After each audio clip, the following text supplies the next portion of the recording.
One of the most basic facts about the universe is that it's big. So you might wonder, why is the universe big? There's actually a single number called the cosmological constant that plays a crucial role in determining what the universe looks like. In fact, around 10 years ago, astronomers discovered a really remarkable fact. The universe is getting bigger and bigger at a faster and faster rate. But this rate is a million, billion, billion, billion, billion, billion, billion times slower than what we'd actually predict. When you're off by a factor of a million, billion, billion, billion, billion, billion, billion, there's something very wrong with your understanding of basic physics. Even worse, this one number, the cosmological constant, needs to have this extremely precise value. And if the value is different even by a tiny bit, we would radically change what the world looks like around us. If you saw a situation where if the parameter has a very dangerous value and you change it a little bit, the world would change radically and we'd be dead, we couldn't possibly live, that you would wonder where that came from. How is that possible? So just on the face of it, you would look at the situation and say, wow, someone really cared to put this parameter at just the right value so that we get to be here and that it's a pleasant universe and really cares a lot. This is the sort of thing that really keeps you up at night. It really makes you wonder, maybe we've got something about the whole picture, the big picture, totally, totally, totally wrong.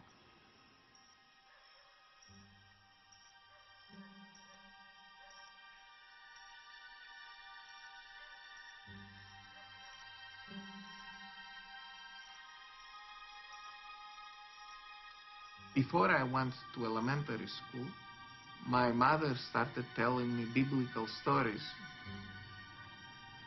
She told me that if we are good, we'll go to paradise and we will stay there forever.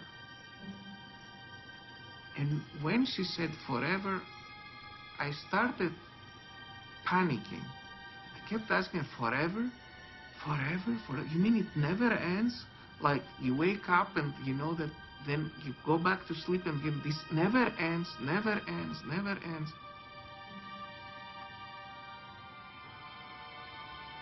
I started crying. She told me, what's wrong with you? This is paradise. It will be a lot of fun. You'll be very happy there.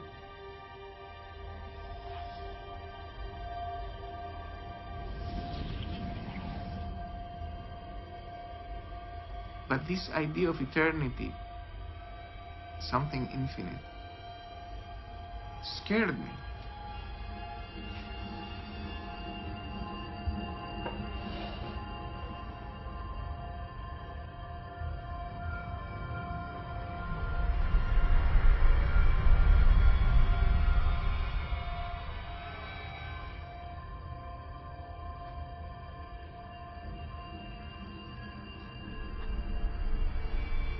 There is a scientific alternative to believing there's someone out there who loves us, twiddling the dials very finely for things to work out.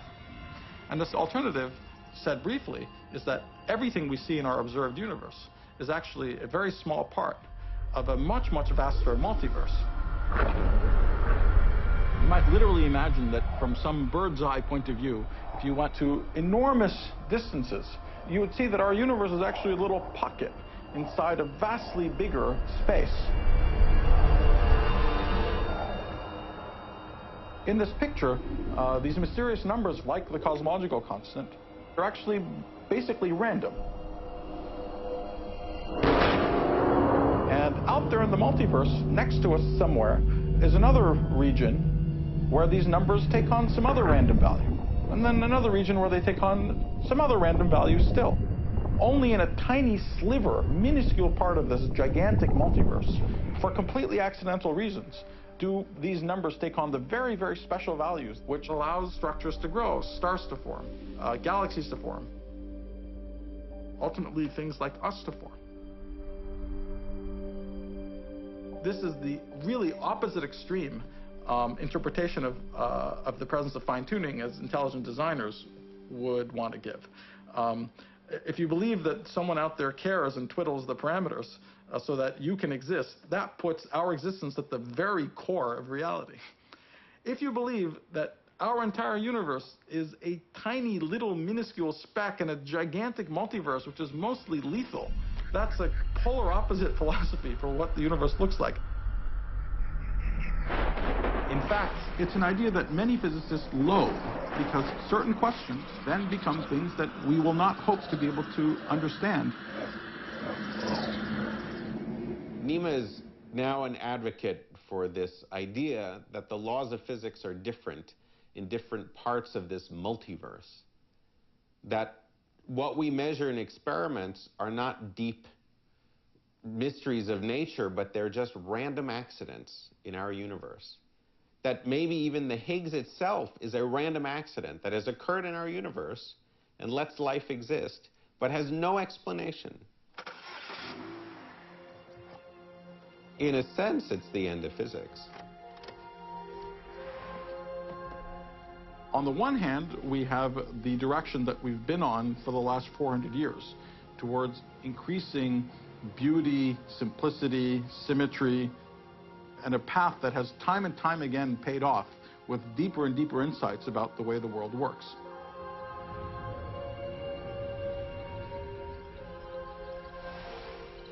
On the other hand, we have the idea of the multiverse, which would move us to a real picture not of symmetry and beauty and order, but fundamentally of chaos on enormous distances. This is the really very, very big scale question which the LHC is going to push us in one way or the other.